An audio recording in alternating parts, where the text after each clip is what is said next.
Alright, ladies and gentlemen, it is time for the Raw review. We've already talked about Fastlane. This is the fallout from Fastlane. We're going to go through the matches that we had real quick. I thought it was a pretty good episode of Raw. We had Dolph Ziggler defeat Bad News Barrett. We had the Primetime Players defeat the Ascension. We had the Usos defeat the Masters.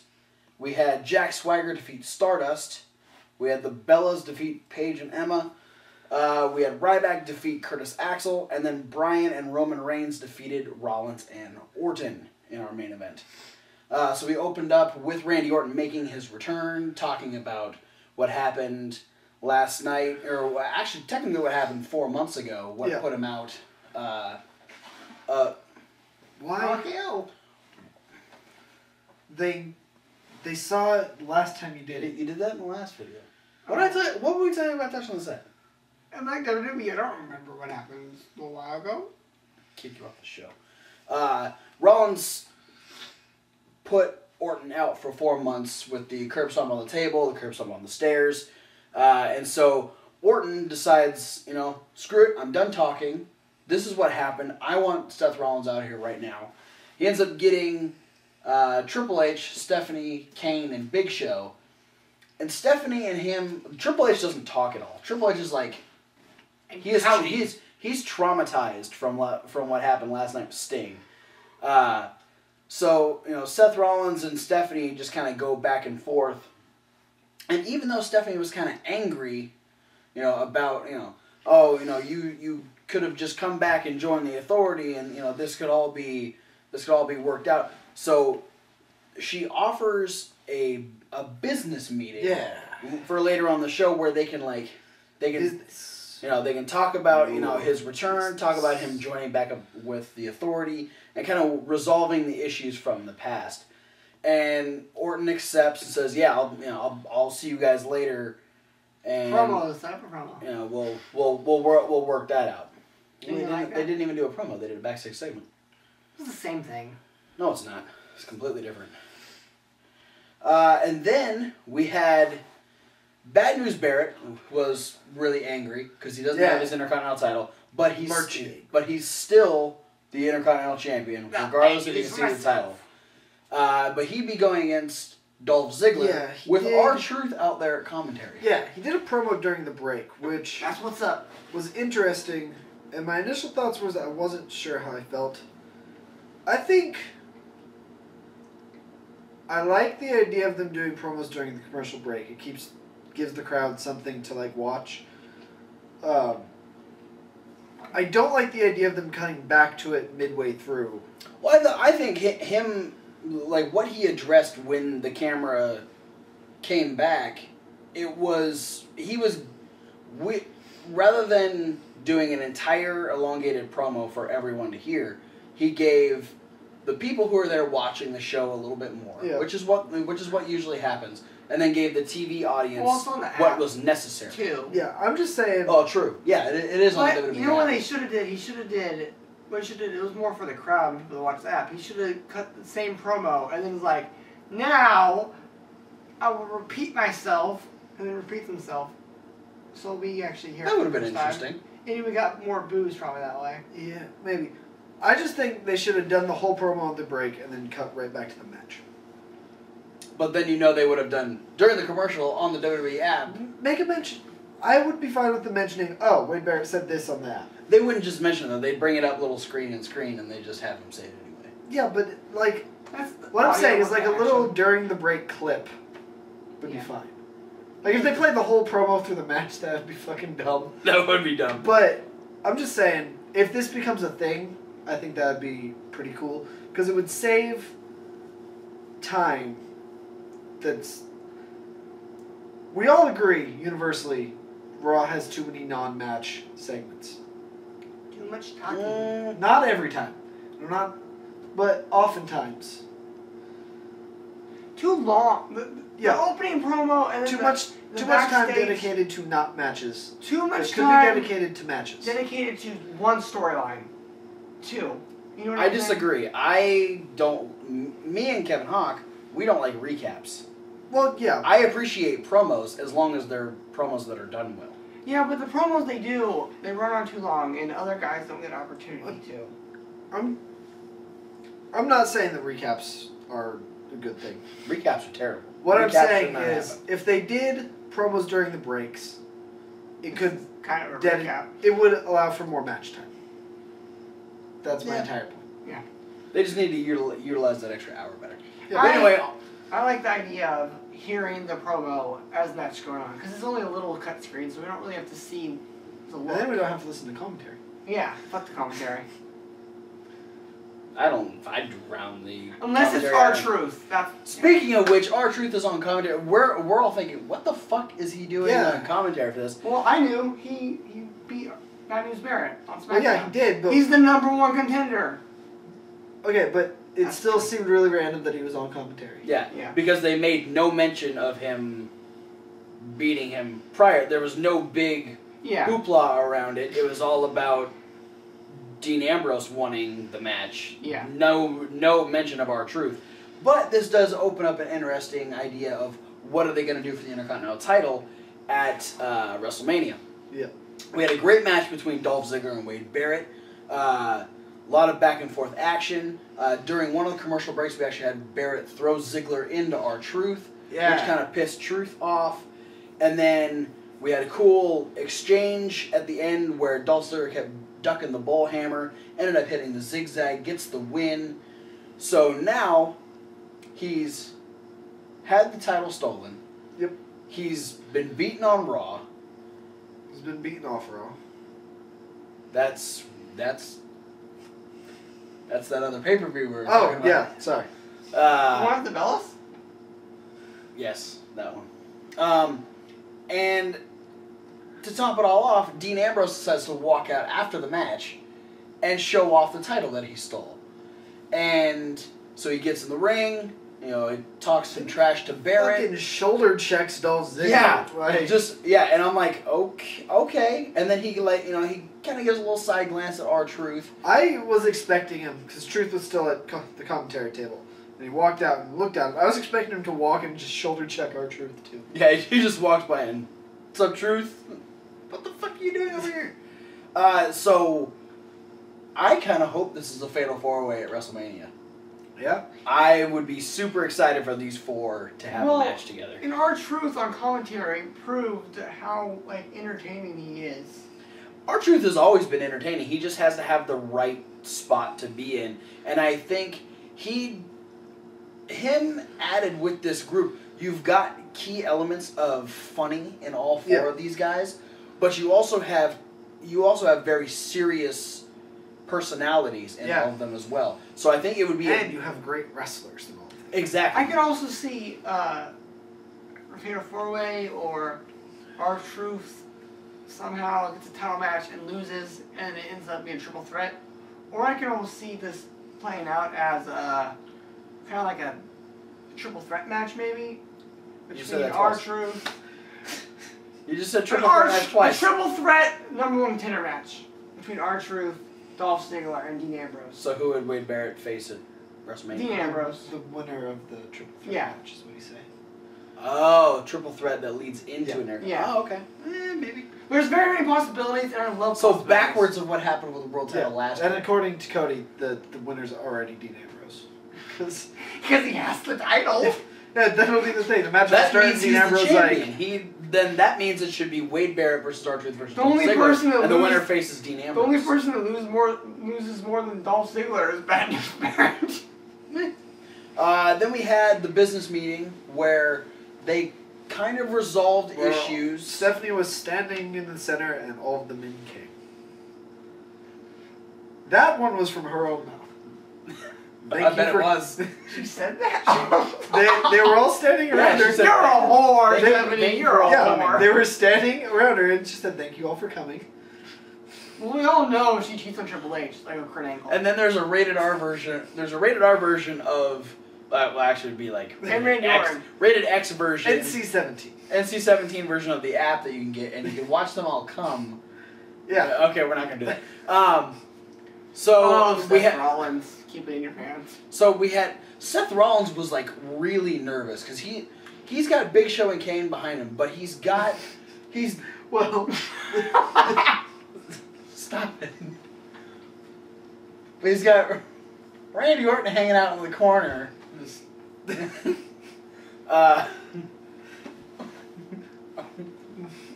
out of nowhere. Okay. Kevin Hawker missing this. this is why I shouldn't record after being up for 23 hours. Because things happen. I think I should dye my hair. I could have passed for Seth Rollins, couldn't I? No. Far. So we have so Seth Rollins is really nervous because he doesn't trust Randy Orton. Randy Orton, pretty much didn't chase him out of the building. He ran out of the building like a bitch last night at Fastlane. But Randy Orton made his statement by attacking the Authority last night. But Stephanie says, pretty much brings it into perspective like, hey, think about it this way. If we have Big Show and Kane, the two biggest guys in WWE right now, we have the face of the WWE, Randy Orton, and the future Seth Rollins. That is absolute power. That's what I'm talking about. We can control everything. And Randy Orton kind of mulls it over and he goes, you're right. And, I think I can be the bigger man and say, let's put what happened back then behind us. Shakes hands with Seth Rollins. And then, Triple H is still pouting. Triple H says nothing. Triple H had no lines at all, which is crazy. Stephanie decides, okay, so we're going to do Seth Rollins and Randy Orton taking on Roman Reigns and Daniel Bryan for our main event. Then... I'm Triple H, by the way. So stop talking. We got word that the Bushwhackers are going to be the next inductee into the Hall of Fame. Awesome for them. And then this kind of led into our tag team match because of the Ascension, of course. Talk about the classic tag teams and how much better they are. So they do a little promo. They run down the Bushwhackers, and then they lose to the Primetime Players. Yeah. Man the dust. Victor gets... Stop talking, Triple H. Victor loses to a roll-up by Darren Young. Sting to him that. But then the Ascension beat the fuck out of them after the end and hit the Fallen Man on Titus. They knocked Titus out and they hit the Fallen Man on Darren Young. In this man's mind, wins and losses don't matter. It's just what you see last. That's what matters most. That's how he thinks. No, that's just how it should be. A lot of fans think wins and losses matter, and they don't. No. Well, it's professional wrestling. Wins and losses don't matter. Well, you know what I mean. No, I don't know what you mean. You can't say something confusing and then end it with you know what I mean. Wins and losses can matter, like a streak, like the... They can. Okay, the Ascension shouldn't have lost here. Yeah, that's my point. Is wins and losses because in certain spots matter. It deflated all of the undefeated build that they had. No, I beg to differ. I think the Ascension deflated that from their very first promo. They did, but but that's not their fault either. It's just like, we're gonna still try to build them up. Let's put them against former teams. They'll beat the Outlaws. They'll beat the other legendary tag team, the Primetime Players. I'm too tired. They beat someone else. No, they didn't. No, they didn't. No, they beat Miz and Mizdow and then Jobbers. Okay. Goldust. That's the thing is that the Ascension should not have come in. They did beat Golden Stardust. They should have brought Cole back like an NXT. Okay. The Ascension should not have been put in this storyline anywhere. I like the idea of a quick win, like an out of nowhere kind of like it wasn't a definitive win. Right. It was like my only issue is you're building up an undefeated streak, as bad as it is, but you have a poorly done storyline with no payoff.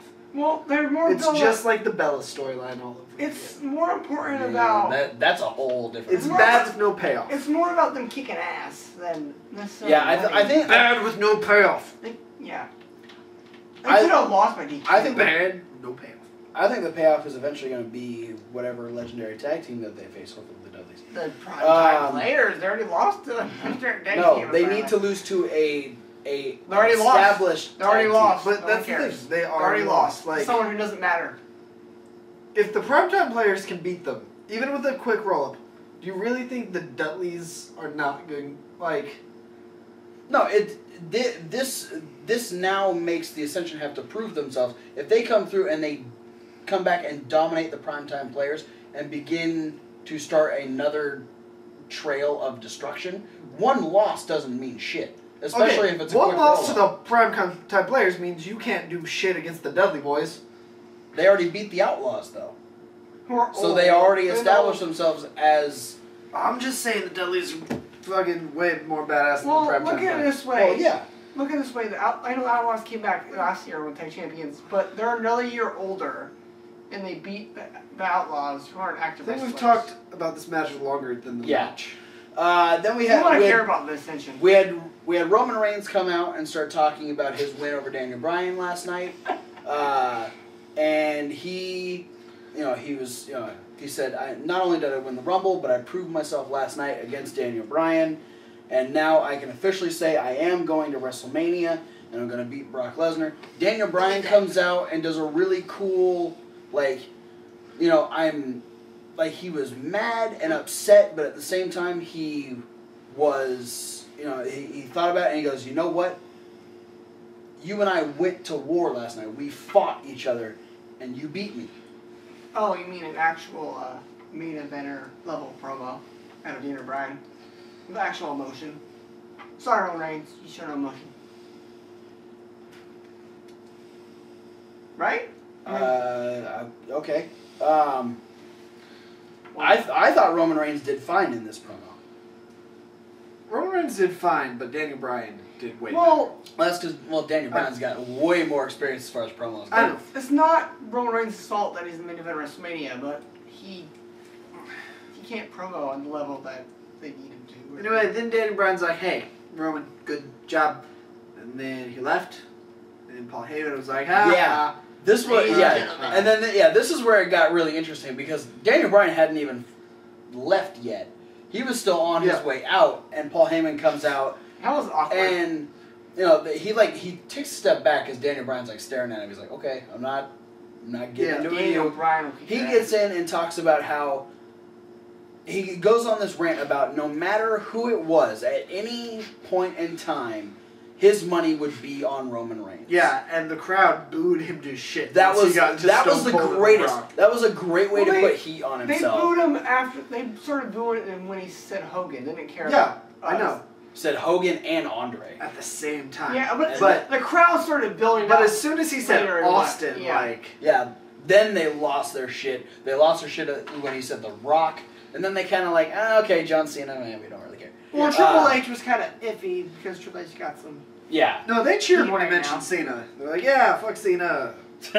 But then he says at any point in time you are the right guy at the right place at the wrong time. Yeah, because you're taking on not a man but a beast. And so he starts to put over Lesnar and how Roman Reigns doesn't know what he's getting into, but Roman Reigns then says, "But you were there the night after the Rumble Yeah. when I told Lesnar that after WrestleMania he was going to respect me, but right now it's not about respect. It's not even about beating him. It's how I beat him." Yeah. And he's going to make sure that, because it doesn't really matter how he beats him, it's after the match, Lesnar's not going to like him anyway. Yep. And he makes it very clear to Heyman that he is not afraid of Brock Lesnar. And Heyman kind of pees himself a little bit. Yep. And he's just, okay, all right. And then, so now we're, between that and then the promo we got after the Rumble, we're starting to build the different sides of this match. Yeah. I woke up because I took a little nap there because it's Roman Reigns talking. But Roman Reigns didn't do that bad. This was a good Roman Reigns promo. I know. He didn't do that bad, but it's not really that good. So, well, the guy that... It's good for him, Yeah, but which is good, don't I guess. shit on him when he's doing better than usual. Yeah, That's Well, I didn't really think he did that better than usual. But it was still you better keep jumping than on usual. different sides of the line here. It wasn't that bad, but I thought it wasn't that good. It wasn't I good. didn't. I don't think he did that great, but he did okay. You keep jumping back and forth. Make up your fucking mind. He bored me. Okay, then say that. Yeah. He bored me. If he bored you, then don't say he did good. Yeah. Have your own opinions. That's what this show's about. What we can all agree on is that the Usos and the Masters had a rematch, and it was still badass. We can agree that they had a rematch. Yes, they had a rematch. And it was still badass. I know, but I like the way you phrased that. What we can agree on is that they had a rematch. Well, we can, because it did happen. And this was even more build in this story, because not only did they have a great match, but we started to get Natty. Fucking don't throw people into the barricade like that, Usos. That was rude. Dude, that was oh man, and like when they first caught him, I was like, okay, Cesaro's got to get involved. It looked to me like Cesaro was trying to go to the fucking top of the other. I thought it was weird. foot stomp was his own partner. Yeah, it was weird because he got in the ring and then the ref like stopped him, and I'm like, okay, what the fuck's ref's gonna like, happen? what are you going to do? Cesaro was like, oh, I didn't think. Why was I gonna double stop my own partner? You need to run around because they're gonna, and then they fucking fling him into. Tyson Kidd just wham right into the barricade. The great thing about this cut him in half. That's a fact. Yeah. But this was a great match because now we have the girls involved. Yeah. And the crowd popped. They're extremely involved because you had Naomi get up on the ropes when Tyson tried to pin Jimmy and put his feet on the ropes. Yeah. So she shoves Tyson off. And then she jumps down. Natty pushes her. She gets a pop for that.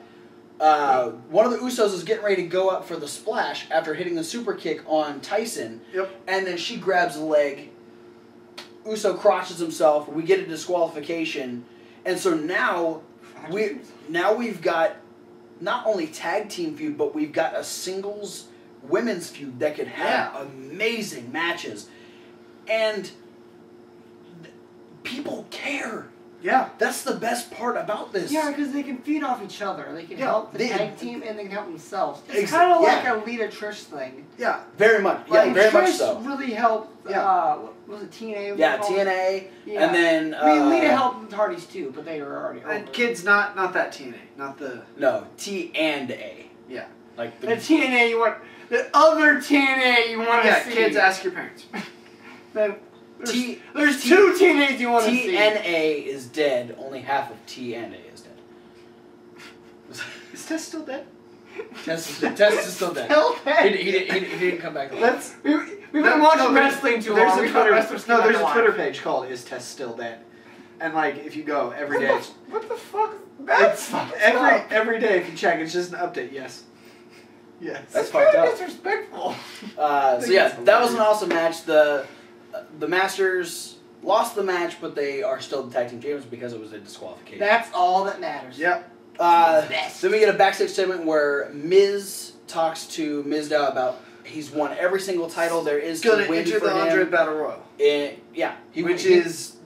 another one, so that makes me happy. Actually, the fact that they're going to keep the tradition is great, and I hope that we get the trophy actually stick around this year. Yeah. Because that would, if the Miz or Mizdow wins, that's going to be a great. It's going to be a great version. Yeah, it definitely needs to be a smaller trophy.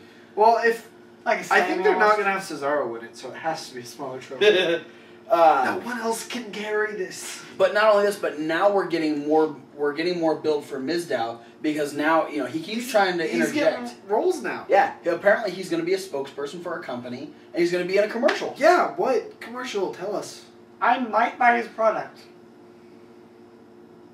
I mean, what if it's for like Viagra? Yeah. That's what I was thinking. Well, I won't buy Viagra. I don't need Viagra. We're in our 20s. We don't need that stuff. I'll buy it unless it's like nipple clamps or something.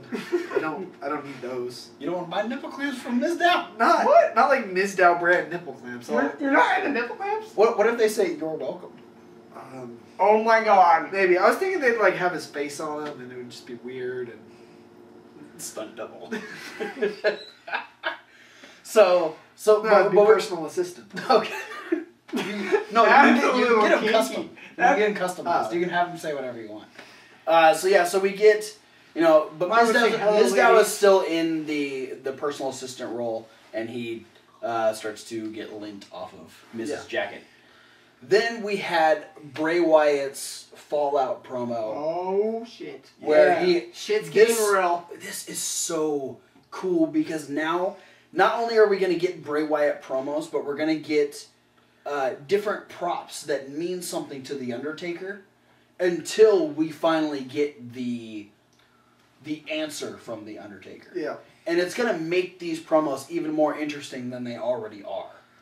And, he was very, he had a great, they did a great promo package where they kind of talked about, how he used to be a monster, now he's just a man. And I am... Monster. No, maybe. It's like when he was... Monster is what he was like before he fully became a man, before he fully stopped being a monster. It was like badass Undertaker? Yeah, it was like in between... What was Undertaker not a badass? No, American badass. Oh, yeah. It's in between monster and man. It's a manster. Alright, cool. I'm excited for more Bray Wyatt promos as always, but this is really cool because I love The Undertaker also. Then we had what we thought was going to be a massacre for Jack Swagger because they're trying to push Stardust. A short match. Yeah. It was a good match. But Stardust would ultimately lose to the ankle lock when Goldust makes his way out. Yeah. And so, Stardust, who was firmly in control at that point, ends up, taking his mind off of the match and is focused on Goldust, ends up tapping out to the ankle lock. So now we're building more towards a rematch here. And I think I'm wondering what kind of things they're going to be doing leading up to Mania. Just Goldust, piece of advice. If you want to snap your brother out of his insanity, go back to wearing dresses and wigs. And kiss him. Show him how horrifying that's this side even worse than can be. That's worse than being kissed normally by another guy. Being kissed by your brother? That's like gay and incest. Incest. Not there's anything wrong. PG, guys, none of this stuff's gonna happen. That's the other pay-per-view. Did you see Tyson Kidd and Ty's kiss? That was a little more PG. They're husband and wife. They can do that. Okay, that's okay then. I don't think the Rhodes brothers are going to get married anytime soon. That's the WWE. Well, not to each other. And the fact that they're already married. Stardust, I think, married. Actually, I don't think Goldust is married. I think he just... Anymore. He's married to the job. Yeah, fair enough. Married to his career. Stardust is married. Stardust is married to a black girl. Pretty one. Yeah. Good job, Stardust. Then we had John Cena coming out and doing his usual, I lost last night. I pooped. Was it his... You need to go clean that up. No, that's what I did during the Cena promo. Oh, yeah, you were on here. Yeah. He really did, folks. He really did. Yeah. Cena comes out and does his usual, I lost, but, it took Rusev, a hit below the belt to... Rusev's a bitch, and he cheated. He didn't say that. He didn't say a bitch, but he did say he was a coward. Is what he called him. Bitch coward. Then Rusev comes out. Bitch pudding. He is a bitch, America. Rusev comes out and really starts, him and Lana kind of put Cena in their place, running him down more and more. And then when they make mention of America being stupid, now we have Americana John Cena's like, you can come out and talk about me all you want, but when you start talking about America, I'm not doing that. Come on, Travis, come on. If you hit me again, I'm going to hurt you. You've already hurt me emotionally. Good. I was going to hurt you physically. My job is complete. That was a Raw review? No. Okay. This whole promo, which is kind of normal Rusev Americana deal, with John Cena doing his whole usual shtick. Cena challenges Rusev to a rematch for the U.S. title at WrestleMania. And Rusev says, "What makes you think you even deserve a rematch? I beat you. You have no merit towards another U.S. title match, so my answer is no." Russian flag comes down, Rusev's music plays. Cena thought he got shot. He was scared of the flag. Well, it's terrible. That's a scary sound. I remember... That's a scary sound, and you gotta think, Cena's been stabbed by a rival before, so... That's true. Oh, he was like John Cena? Jesus? Yeah. The fuck me, Jesus. Yeah, Jesus He got stabbed by Jesus. You don't remember that? That's the real downhole John Cena. He's stabbing the fucking I was just young enough to buy into that whole storyline when that happened. Me too. Because they got the whole roster together. They wouldn't do that if it was... We're not done yet. We had Rollins and Orton, pretty much, trying to, come to an agreement. Hey, Rollins and Orton trying to come. You left out words. So much coming. They pretty much just kind of putting all their past issues behind them, shaking hands and making sure that they're on making sure that they're on the same page, so they can go out and they can. Speaking of page, Kevin will be pissed. Right, Travis. Speaking Wrong of page. Wrong page. What? Different page. I wonder if that's happened to Kevin before. Wrong page. Kevin, have you ever been on the wrong page? We love you, Kevin. Anyway, Rollins and Orton, kind of burying the hatchet, so to speak, so they're ready for their tag team match for the main event. Then the Bellas beat Paige and Emma, and the match sucked. Yeah, that was definitely the wrong page. Then we had Curtis Axel come out and start doing his hashtag Axelmania. He says that he's still in the Royal Rumble, and he's been in it for 29 days, he won the Royal Rumble. hours and some odd minutes and seconds. Okay, I have a legitimate question. Hashtag About how long was Axelmania. this segment from promo to end of match? Because I was surprised by how long it went, but I kept nodding off. Legitimately. It wasn't that long because his promo was roughly about a minute or two, and then Ryback came out and did his thing, and then they 6 had minutes. a really short match. Okay. I I figure it was short, but I kept nodding off, so about halfway through the match, I'm like, is this still going? Oh, and I've taken Curtis Axel 4 naps. and Ryback have entered the joint more. So Curtis Axel because he says that he's still the Royal Rumble. He's decided that he's going to win a different battle royal by entering himself in onto the Giant Memorial Battle Royal. You win another one. Ryback. Bad that I hope Curtis Axel's Axelmania, I never was eliminated thing keeps going until next year's Royal Rumble. I think that'd be awesome. That should be his whole gimmick. When he gets eliminated, he claims Cry. I was eliminated from last year's Rumble. Not this year. I like the hashtag Axelmania. I find it gives him something to do. It's something tangible. It's great. It's the best thing they've done. Then Ryback comes out and creates himself a brand new catchphrase, which is awesome.